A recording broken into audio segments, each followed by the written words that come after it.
وتعاونوا على البر والتقوى ولا تعاونوا على الإثم والعدوان واتقوا الله إن الله شديد العقاب.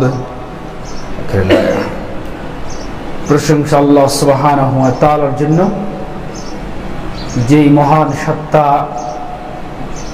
বিশেষ অনুগ্রহ এবং দয়া দিয়ে আমাদেরকে পরিপূর্ণ একটি রহমত প্রাপ্ত মাসে উপনীত করে তাকে রাজি খুশি করার জন্য সওম পালন করে আমরা অতিবাহিত হতে চলেছি। সেই মহান রব আল্লাহ সুবহানাহু ওয়া তাআলার দরবারে আমরা শুকরিয়া জ্ঞাপন করি, আলহামদুলিল্লাহ। অতঃপর দরুদ এবং সালাত বর্ষিত হোক মহান ব্যক্তি, সারা পৃথিবীর রহমত এবং আদর্শ ধারকের একমাত্র নেতা, সর্বশেষ এবং সর্বশ্রেষ্ঠ রাসূল, যার আনুগত্যবিহীন ইহকাল এবং পরকাল নাজাত অসম্ভব, সেই মহান নেতা মহান রাসূলের প্রতি আমরা সংক্ষিপ্ত হলেও দরুদ পাঠ করি। সকলে বলি সাল্লাল্লাহু আলাইহি ওয়াসাল্লাম। আজকের জুমার আলোচনা ফিতরা সম্পর্কে কিছু আলোচনা করে শেষ করব ইনশাআল্লাহ। আল্লাহ সুবহানাহু ওয়া তাআলা যেন সেই তৌফিক দান করেন। ফিতরা আদায় করতে হবে, এটি একটি তাকওয়াপূর্ণ কাজ এবং বিগত একটি মাস আমরা সিয়াম পালন করেছি। এর ভিতরে যদি কোনো টুটাফাটা ভুল ত্রুটি থাকে তাহলে আল্লাহ রাব্বুল আলামিন এর মাধ্যমে মার্জনা করে দিবেন। এই জন্য বিষয়টা আলোচনা করা অতীব জরুরি এবং যখন যে জিনিসের প্রয়োজন হয় এটারই আলোচনা করাই হচ্ছে সুন্নাত, প্রতি আমল করা। এবং পিছনের কিছু আলোচনা আমাদের ভুল হয়েছে সেগুলো সংশোধন করে সামনের দিকে কোরআন এবং সুন্নাহ মোতাবেক চলার চেষ্টা করব ইনশাআল্লাহ। আল্লাহ রাব্বুল আলামিন যেন সেই তৌফিক দান করেন। সকলে বলি আল্লাহুম্মা আমিন। আল্লাহ সুবহানাহু ওয়া তাআলা বলছেন সূরা মাইদা 5 নম্বর সূরার 2 নম্বর আয়াতের শেষের দিকে, ওয়া তাআওয়ানু আলাল বিররি ওয়াত তাকওয়া ولا تعاونوا على الإثم والعدوان واتقوا الله إن الله شديد العقاب. আল্লাহ রাব্বুল আলামিন বলছেন, তোমরা পরস্পর সৎকর্ম আল্লাহ ভীতির কাজে পরস্পরের সহযোগিতা করো এবং পাপ ও সীমা লঙ্ঘনের কাজে পরস্পরকে সহযোগিতা করো না। আল্লাহ রাব্বুল আলামিন এইভাবে বললেন। তারপরে বলছে ওয়াত্তাকুল্লাহ, তোমরা আল্লাহকে ভয় করো, ইন্নাল্লাহা শাদীদুল ইকাব, নিশ্চয়ই আল্লাহ সুবহানাহু ওয়া তাআলা কঠোর থেকে কঠোর শাস্তিদাতা। অত্র আয়াতে আমরা বুঝলাম একে অপরকে তাকওয়াপূর্ণ সৎ কাজের সহযোগিতা করতে হবে এবং অসৎ পূর্ণ কাজে সহযোগিতা করা চলবে না। তোমরা আল্লাহকে ভয় করবে। কেন? আল্লাহকে ভয় করেই তোমরা তাকওয়াপূর্ণ কাজের দিকে অগ্রগামী হবে এবং অসৎ কাজের দিকে থেকে তোমরা বিরত থাকবে। নিশ্চয় আল্লাহ কঠোর শাস্তিদাতা। কেন আল্লাহ বললেন? এই কারণে তোমরা যদি অসৎ কাজের সহযোগিতা করো আল্লাহ সুবহানাহু ওয়া তাআলা কঠোর শাস্তি প্রদান করবেন, এই কথা আল্লাহ সুবহানাহু ওয়া তাআলা বললেন। অতএব তোমরা সৎ কাজের দিকেই সবাই অগ্রগামী হবে, অসৎ কাজের দিকে নয়। অত্র আয়াত দ্বারা আমরা এটাই বুঝলাম।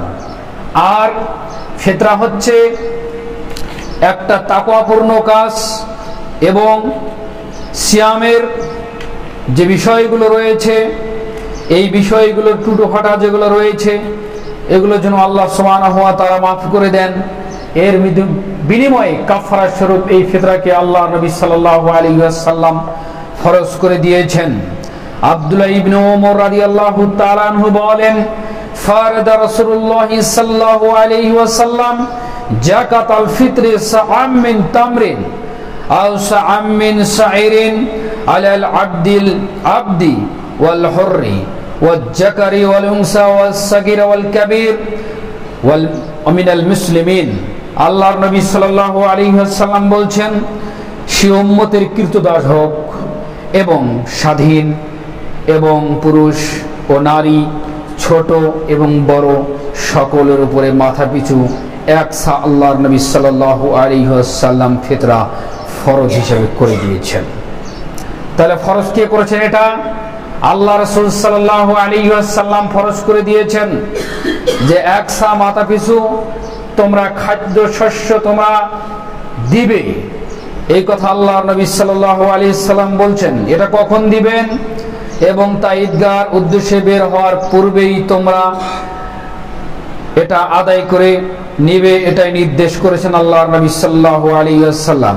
অন্য এক বর্ণনায় আবু সাঈদ খুদরি রাদিয়াল্লাহু তাআলা আনহু বলেন যে একসা খাদ্যশস্য আগে দিলে সেটি হবে সাদাকা, সেটি হবে ফিতরা, আর যদি ঈদের নামাজের পরে প্রদান করা হয় সেটা ফিতরা হবে না, সেটা সাধারণ দান বলে গণ্য হবে, এটা সিয়ামের কোনো কাজে আসবে না। তাহলে এটা আগেই দিতে হবে, ঈদগাহ যাওয়ার পূর্বে দিতে হবে। এর ফাঁকে 1 মিনিট একটা কথা বলে নেই। আমাদের পশ্চিম সাঁইথিয়া রাবার ড্রাম অর্থাৎ বলকের পারে ঈদগাহ ময়দানের ঈদের সালাত 7:30টায় অনুষ্ঠিত হবে।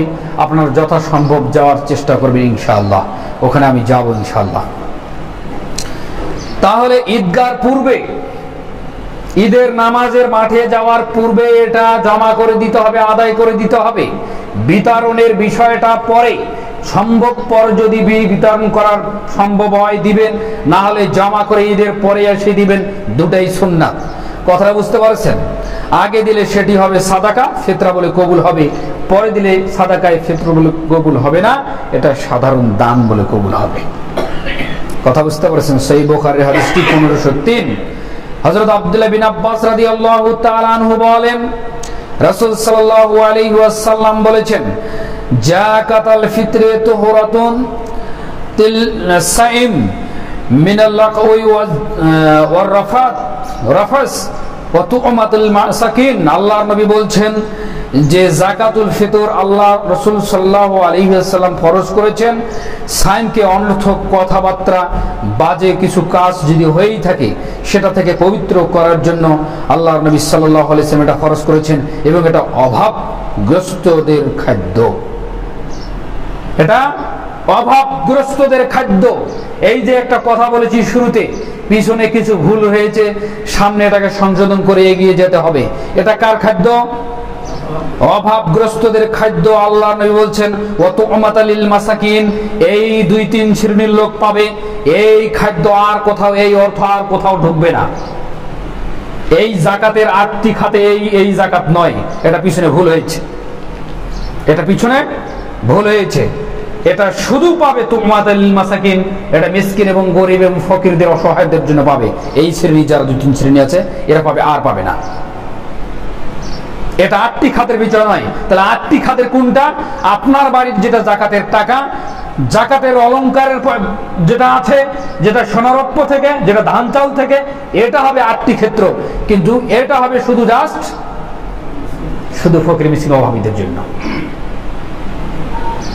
এই বিষয়টা আসলে এটা আমার কোনো দেওয়ানিগিরি, এটা আমার কোনো বরত্ব নয়। এটা নিয়ে গবেষণা পর্যাপ্ত হারে চলছে, সেটা থেকে আমিও পরে দেখলাম। এটা তো আল্লাহ রাসূল সাল্লাল্লাহু আলাইহি ওয়াসাল্লাম বলছে তু'মাতালিল মাসাকিন, এখানে তো ওই 2-3 শ্রেণীর কথাই বলা হয়েছে, আর কোনো কথা বলা হয়নি। এটা নিয়ে আমাদের আন্দোলনও চলছে, এটা নিয়ে এই মাসালা যে আর কেউ পাবে না। এবং শেখ মতিউর রহমান মাদানী হাফিজাহুল্লাহ তাআলা এটা নিয়ে একবারে স্পষ্ট করে দিয়েছে, এটা অন্য কোনো খাতে যদি ব্যয় করা হয় তাহলে রাসূল সাল্লাল্লাহু আলাইহি সাল্লামের এই বিধানকে তারা অন্যভাবে প্রুফ করলো, এটা রাসূলের বিধান অনুযায়ী প্রুফ করা হলো না। এটা আমাদের পিছনে ভুল হয়েছে, এটা থেকে আমাদের ফিরে আসতে হবে। এই অর্থ, এই ফিতরা কোথাও দিবেন না, শুধু দিবেন কোথায় বলেন তো? অভাবগ্রস্ত, ঋণগ্রস্ত ব্যক্তিকে দিবেন, মিসকিনকে দিবেন। মিসকিনকে সংগত বোঝেন, বলতেও পারে না, চাইতেও পারে না, আপনারা বুঝে নিবেন, ওকে দিতে হবে। ও ঋণগ্রস্ত অবস্থায় আছে, একে দিতে হবে। এখন ঋণের ফের আবার ভাগ আছে, ওই সুদি কারবার করে করে আবার ঋণ হয়ে গেছে তা নয়। অভাব, সন্তান সন্ততি নিয়ে সংসার চালাতে চালাতে সে ব্যর্থ হয়ে যাচ্ছে, ইনকাম কুলাতে পারছে না, না পারে চাইতে, না পারে কইতে, ওই ব্যক্তিকে দিতে হবে। ফকির আসলে ফকিরকে বেশি করে দেন, কিন্তু কোন মাদ্রাসার চিঠিমুটি সব ছেড়ে ফেলতে গেলে এগুলো আউট, এগুলো চলবে না। মুসাফির আসলে নাই, হবে না, অন্য খাতের টাকা দিতে পারেন, এইখান থেকে দেওয়ার কোনো বিধান নেই। এটা ভুল হয়েছে আমাদের।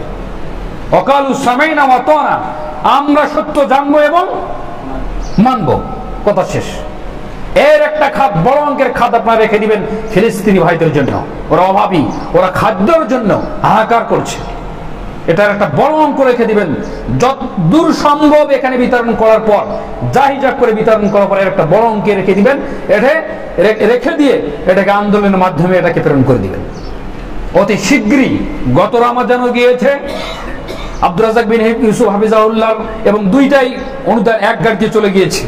কথা বুঝতে পারছেন? এইবারও যাবে, আলোচনা চলছে, ফোন দেওয়া হয়েছিল আমাদেরকে। কথা বুঝতে পারছেন? এটার হকদার ওরা।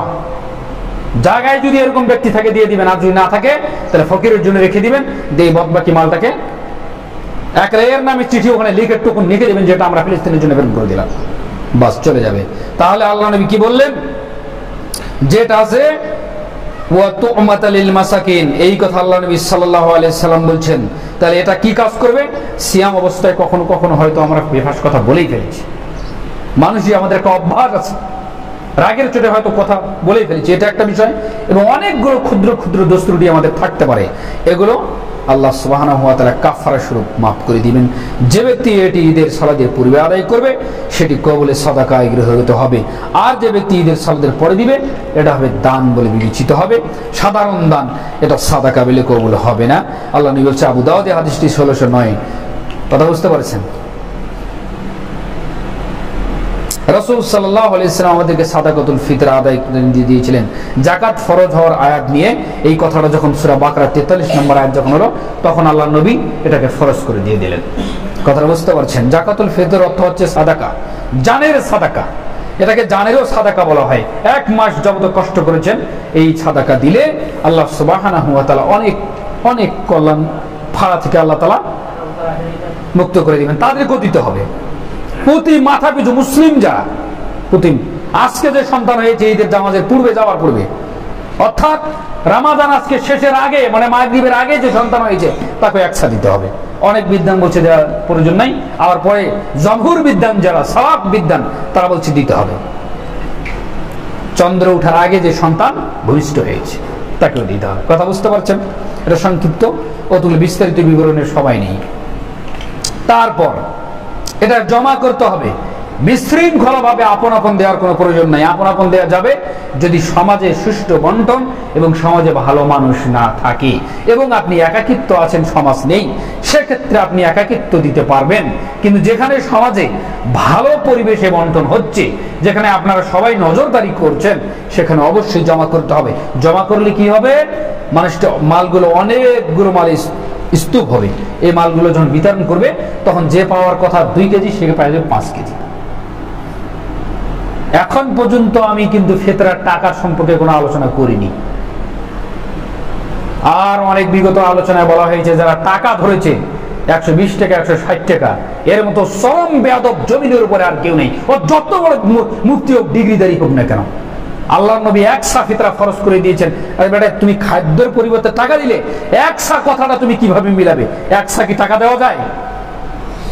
খাদ্যের বিপরীত টাকা দিচ্ছে, কিন্তু আল্লাহ নবী যে বলছেন যে মাথা পিছু একসা, তো একটা কিভাবে, একসাথে আপনি টাকাতে কিভাবে মিলাবেন? এটা হয়? সম্ভব নয়। অথচ আল্লাহর নবী সাল্লাল্লাহু আলাইহি সাল্লাম জামানায় দিনার দিরহাম অর্থকরী ছিল, তারপরও তারা খেজুর দিয়েছে, পনির দিয়েছে, গম দিয়েছে, আটা দিয়েছে, খাদ্যদ্রব্য দিয়েছে, খাদ্য শস্য দ্রব্য দিয়েছে তারা। এটা বুঝতে হবে। খাদ্যদ্রব্য জমা করবেন, জমা করার পর যখন বিতরণ করবেন, কোন ব্যক্তি যদি বলে টাকা দাও, ওকে ফিতরা দেয়া বন্ধ। ও লাট সাহেব গিরি এখানে আসে কই বলতে করলে হবে না। একমত সমস্ত আলেম ওলামা বিদ্বানের একমত সালাফ দেন। টাকা তো নিবেন না, ওটা নেওয়া ফিতরায় বাতিল, ওটা বাতিল করে দেন, তাহলে সমাজ থেকে ইনশাআল্লাহ ওটা উঠে চলে যাবে। একটা সুন্নাতকে প্রতিষ্ঠিত করেন, তাহলে লাভ কি জানেন? 50 জন শহীদ সেই জামানায় যে হয়েছে তার মর্যাদা আল্লাহ সুবহানাহু ওয়া তাআলা, তাদের সবটা আল্লাহ তাআলা আপনার আমলনামায় আল্লাহ তাআলা জারি রেখে দিবেন। 50 জন শহীদের আমলনামা আপনার আমলনামায় আল্লাহ তাআলা যুক্ত করে দিবেন, মানে একটা সুন্নাত জিন্দা করতে হলে। তো এখানে তো আপনার পিঠির চামড়া ছেড়ে ফেললেও আমরা সুন্নাত জিন্দা করার জন্য লেগে পড়ে থাকবো। কিসের এত গরিমসিয়ার, কিসের এত ওদের সঙ্গে আপোষ? কোনো আপোষ নেই। যাক আলহামদুলিল্লাহ, আমাদের বড় প্রায় 300 বাড়ির জামাত, 280 থেকে 300 বাড়ির জামাত। তারপরও ওখান তো পাড়া খুব কঠিন। আমাদের সম্মানিত ইমাম সাহেব বোর্ড স্কুলের মুজাক্কের ভাই এবার আলোচনা করেছেন, আমি শুনিনি, তবে আমাদের দিনী ভাই যেগুলো ছিল আলহামদুলিল্লাহ আল্লাহ তাকে দিনের জন্য কবুল করেনি।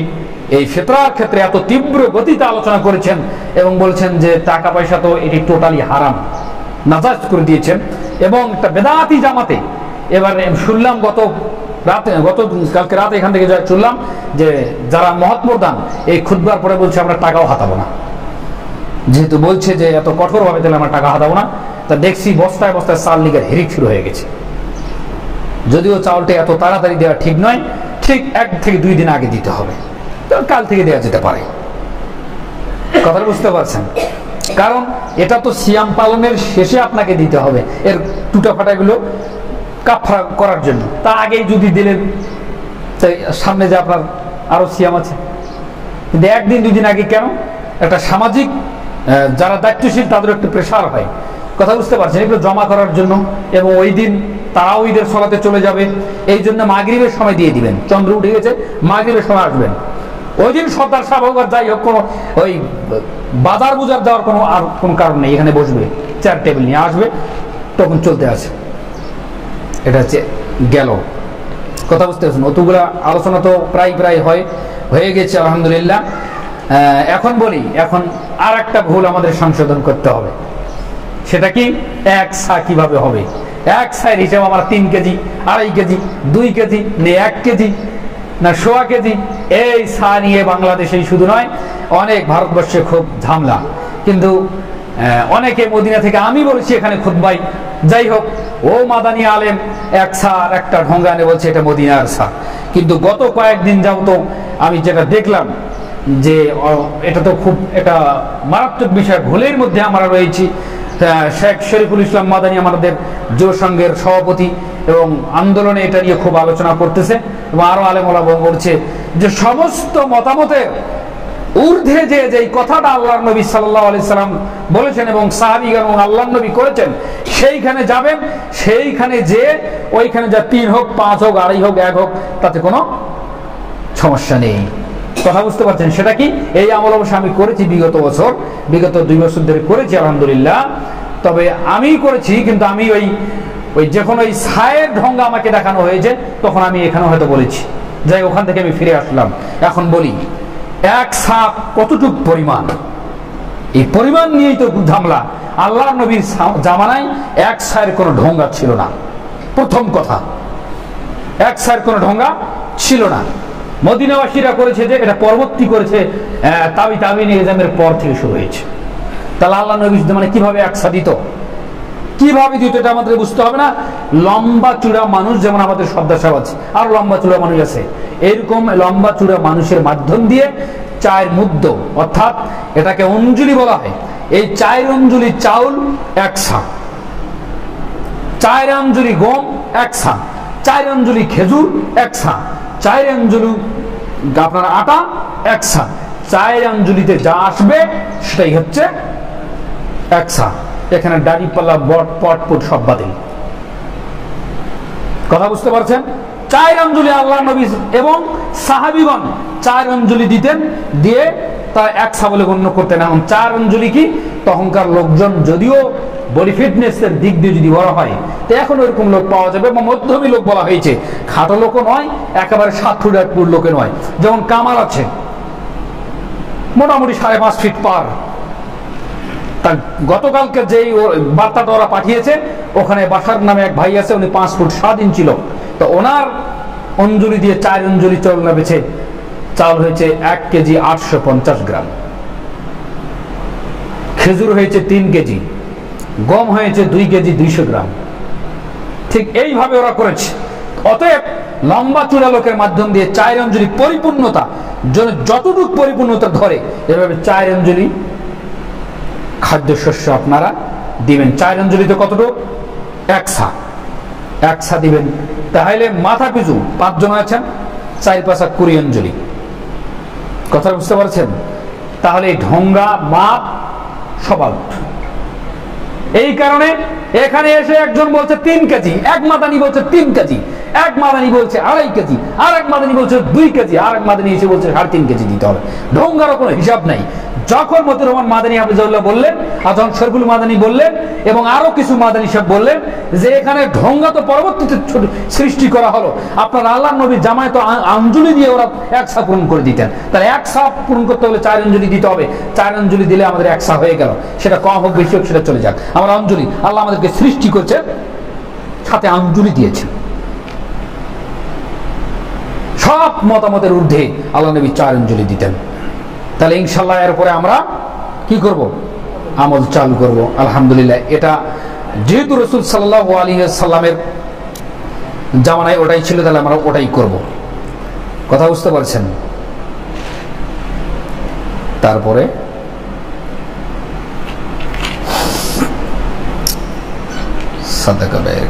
সাদাকা ব্যয়ের খাত তো বললাম যে এইগুলো নিয়ে আর কোথাও যাবে না, শুধু অভাবীদের কাছে যাবে, আর অন্য কোথাও যাবে না। এই জন্যই বিষয়টা আমাদেরকে আসলে এতদিনে আমরা ওটা বুঝতেও পারি নাই যে আমরা জাকাত বলতে আমরা বুঝে নিয়েছি 8টি খাত। আসলে 8টি খাতের জাকাতের বিষয়টা হচ্ছে শুধুমাত্র পারিবারিক যেগুলো ফরজ জাকাতের মালামালের বিষয়গুলো, কিন্তু যেটা রমজানের এই যে ফিতরার বিষয়টা, এই বিষয়টা আমাদেরকে অবশ্যই মাথায় রাখতে হবে। জায়গায় যে লোকগুলো রয়েছে, রাসূল আবু সাঈদ খুদরি রাদিয়াল্লাহু তাআলা আনহু বলছেন যে রাসূল সাল্লাল্লাহু আলাইহি ওয়াসাল্লাম 1 সা খাদ্যশস্য, 1 সা জব অথবা খেজুর, 1 সা পনির, 1 সা কিশমিশ থেকে জাকাতুল ফিতর আমরা বের করতাম। কোথাও কোনো একটা হাদিসে দিনার দিরহামের কথা উল্লেখ করা নেই। একটা বিষয় যার নাম উল্লেখ করা হয়, যে জিনিসের নাম উল্লেখ করা হয়, নাম কি পরিবর্তন করা সম্ভব? সম্ভব নয়। ওনার নাম কামাল, ইংলিশেও কামাল, আরবিতেও কামাল, বাংলাতেও কামাল, ফার্সিতেও কামাল, উর্দুতেও কামাল, হিব্রুতেও কামাল, যেই ভাষায় যান না কেন নাম কি কামালে থাকবে। এটা তো পরিবর্তন করা সম্ভব নয়। তো আল্লাহর নবী নাম ধরে ধরে বলেছেন যে এই এই খাদ্যদ্রব্য দিয়েছেন। তো যার দেশে যে খাদ্যশস্য মূল, যদি আমাদের খেজুর মূল হয় আমরা খেজুর দেবো 4 অঞ্জলি, যদি গম মূল হয় তাহলে গমটা মূল দিব। যার দেশের যেটা মূল খাদ্য সেটাই হচ্ছে 4 অঞ্জলি 4 মুঠ দেওয়ার পরে এটা হবে 1 সায় পরিণত হবে। এটা আমাদেরকে বুঝতে হবে। কথাটা বুঝতে পারছেন?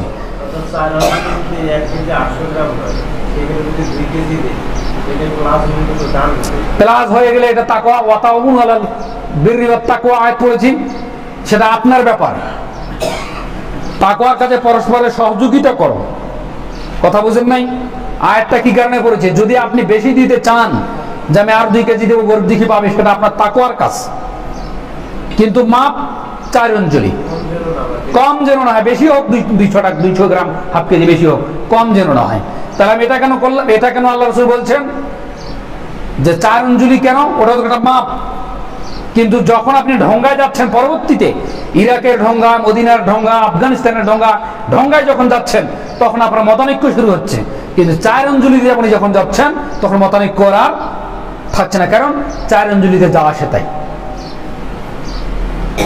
কথা বুঝতে পারছেন?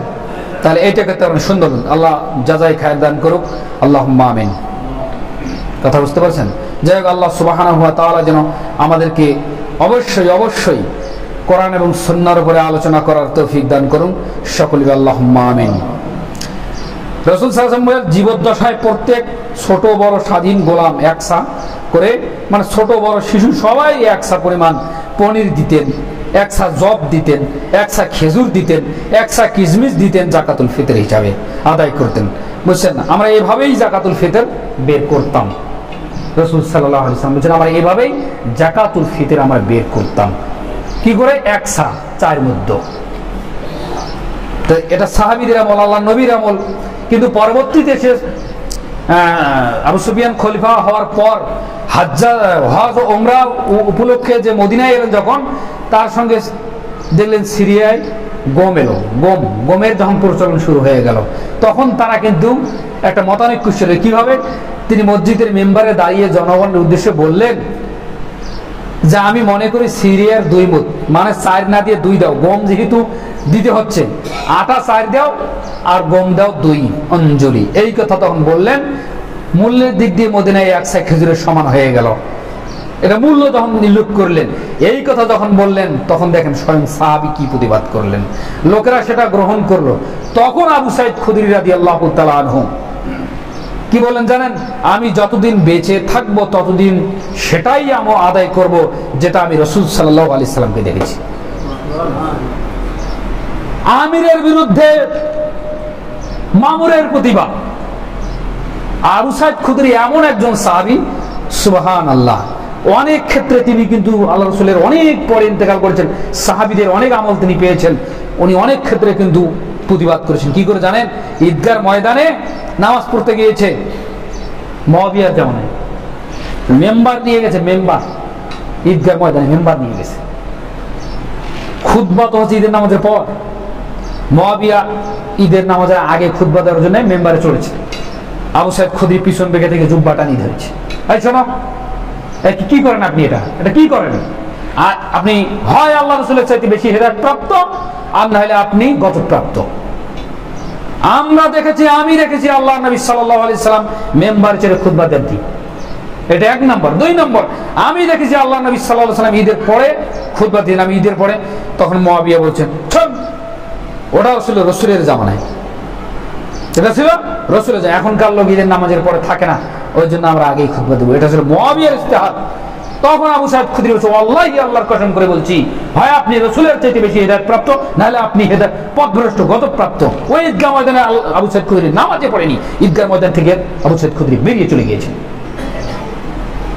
কি বুঝলেন সাহাবীদের কত বড়, অত মুআবিয়া, অত সাহাবী, আল্লাহ রাসূলের শালা। পরবর্তীতে সংশোধন হয়েছে, সেটা ভিন্ন কথা। কথা বুঝতে পারছেন? কারণ আল্লাহ নবী সাল্লাল্লাহু আলাইহি সাল্লাম ঈদের নামাজের পরে খুতবা দিতেন, যার ইচ্ছা সে খুতবা শুনবে, যার ইচ্ছা সে চলে যাবে। জোর করে তো মানুষকে আর দিনের জন্য জোর জবরদস্তি করা যাবে না। তবে শোনা ভালো, ওইভাবে আপনি কথা বলেন যাতে না নড়ে। আর এখন অধিকাংশ বেদাতি মসজিদগুলোতে, এই বেদাতি ঈদগাহ ময়দান দেখবেন যে সেরাবার অবস্থা। সেরাবার অবস্থার একটা কারণ হওয়ার কারণ হচ্ছে তারা তো ফিতনার উপরে। তো আহলুল হাদিস মসজিদগুলোতে দেখবেন ঈদের সালাতের পরে খুতবা না শেষ হওয়া পর্যন্ত শতকরা 90 থেকে 95% লোক ওখানে বসে আছে। আলহামদুলিল্লাহ, এটাই হচ্ছে আহলুল হাদিসদের একটা ভালো দিক, বৈশিষ্ট্য। 2-4 জন উঠে যায়, সেটা তার হাজতের কাজ আছে, অনেকগুলো থাকতে পারে, সেটা ভিন্ন কথা। বেদাত প্রতিষ্ঠিত থাকলে ওখানে ফিতনা থাকবেই, এটাই হচ্ছে কথা। আল্লাহ রাব্বুল আলামিন যেন আমাদেরকে অবশ্যই সুন্নাতের উপর আমল করার তৌফিক দান করেন। তাহলে আবু সাঈদ খুদরি বিরোধিতা করলেন, কথা বুঝতে পারছেন? পরবর্তীতে দেখা গেল যেটা আবু সাঈদ খুদরি প্রত্যাখ্যান করেন এবং বলেন, আমি কখনোই বের করব না সেটা ব্যতীত যেটা আমি রাসূল সাল্লাল্লাহু আলাইহি ওয়াসাল্লামকে জামানায় দেখেছি। অন্য বর্ণনায় এসেছে, আমি কখনোই বের করব না এই অর্ধেকটা, অর্থাৎ 4 অঞ্জলির 2 অঞ্জলি গম আমি কখনোই দেব না। এই কারণে আমি 1 সা দেব, যেটা খাদ্যশস্য সেটা আমি 4 অঞ্জলি দেব। অর্ধ সা গমের ফিতরা বিষয় 1 প্রশ্নের উত্তরে তিনি বলছেন, না, এটা মুআবিয়া মূল্য নির্ধারণ করেছে, আমি ওটা মানি না। এটা মুআবিয়া করেছে, এটা আমি মানি না, এবং ওটাতে আমলও আমি করি না। আবু সাঈদ খুদরি বলছেন, ওটা আমি আমলও করি না। মানুষ হিসাবে কিন্তু আবু সাঈদ খুদরি কিন্তু একটা ছোট মানুষ। আর একটা তথ্য দিই আপনাদেরকে, সাহাবীগণের মধ্যে সবচেয়ে আবু সাঈদ খুদরির পা গুলো ছিল ছোট। খুদরি লকবতে এসেছে, ছোট্ট জিনিসকে খুদরি বলা হয়, বা ক্ষুদ্র থেকে খুদরি। কথা বুঝতে পারেন? খুদনি মাসি, খুদনি কথা না লাগা হলো, বলেন যেটা কি ছোট্ট, এই বিধায় এই যে খুদরি, যে আবু সাঈদের পা গুলো ছিল ছোট। কথা বুঝতে পারছেন? মানুষ হিসাবেও ফিটনেস বডিতে ছোট ছিল এবং পা গুলো তোলা ছোট ছোট ছিল। এই কারণে তার নাম ছিল আবু সাঈদ, তার নাম রাখা হলো খুদরি, আবু সাঈদ খুদরি। যেমন আবু হুরায়রা রাদিয়াল্লাহু তাআলা আনহু আমরা বলি, আসলে তার নাম আবু হুরায়রা নয়, কিন্তু এটাই প্রসিদ্ধভাবে হাদিসের প্রতিটি পাতায় এসেছে। তার নাম কি বলতে পারবেন? আব্দুর রহমান। তার নাম আব্দুর রহমান। কিন্তু তিনি বিড়াল ছানার বাচ্চা খুব পেশকাটাপেস্ট্রি করতেন, খুব নাড়াচাড়া করতেন, আদর করতেন। আল্লাহ নবী বলছেন, এই বিড়াল ছানার পিতা কি খবর হে আবু হুরায়রা। আল্লাহ নবী তাকে আনন্দ করে ডাকতেন, ভালোবেসে ডাকতেন। পরে আল্লাহর নবী যাকে আনন্দ করে এই নামে ডাকতেন, পরে ওই নামটাই লকব হিসেবে ওটাই হাদিসের পাতায় নোট হয়ে গেছে। বলে আলহামদুলিল্লাহ। ভালো কোন নামের যদি লকব পড়ে যায় তাহলে ডাকা অপরাধ নয়, নিন্দনীয় নয়। কিন্তু ভালো নাম রেখে যদি খারাপ কোন নামের লকব দেন তাহলে সেটা খুব খারাপ কথা। এটা আল্লাহ তাআলা সূরা হুজুরাতের ভিতর নিষেধ করেছেন। যাই হোক, কথা হচ্ছে এই আবু সাঈদ খুদরির এই গমের বর্ণনার উল্লেখ করে হওয়াটা নিরাপদ নয়, অর্থাৎ এটি ভুল ক্রমে হয়েছে। জানি না এটি কার ধারণা মতো হলে শাইখ আলবানীও বলছে অনুরূপ যে 2 অঞ্জলি চলবে না, ওই 4 অঞ্জলি দিতে হবে। ওটা মুআবিয়াটা বাতিল। মুআবিয়া ছিল নিজস্ব রায়, আর 4 অঞ্জলি ছিল আবু সাঈদ যার উপরে প্রতিষ্ঠিত ছিল আসমানি আল্লাহ রাসূল এবং তখনকার সাহাবীদের ওহীপ্রাপ্ত রায়। কথা বুঝতে পারছেন? এটি তিনি পরবর্তীতে করেছেন, সেটা তেনার ব্যাপার। যাই হোক, আল্লাহ সুবহানাহু ওয়া তাআলা যেন আমাদেরকে একসা মাথা পিছু দেওয়ার তৌফিক দান করেন সকল বলে আল্লাহুম্মা আমিন। এবং ঈদগাহ যাওয়ার পূর্বে অর্থাৎ যেদিন ঈদ হবে তার আগাদিন মাগরিবের এখানে জমা করবেন। এটা 2 নম্বর। 3 নম্বর কথা হচ্ছে এটা বিতরণ ক্ষেত্রে অবশ্যই এদিক সেদিক আর মাল যাবে না, অভাবগ্রস্ত যাবে, মিসকিনদের যাবে, ফকির যারা আসবে তাদেরকে দিবেন। এবং বললাম যে ফিলিস্তিনদের জন্য একটা মোটা মোটা অংশ রেখে দিবেন, এটা পরবর্তীতে ওখানে পাঠানো হবে।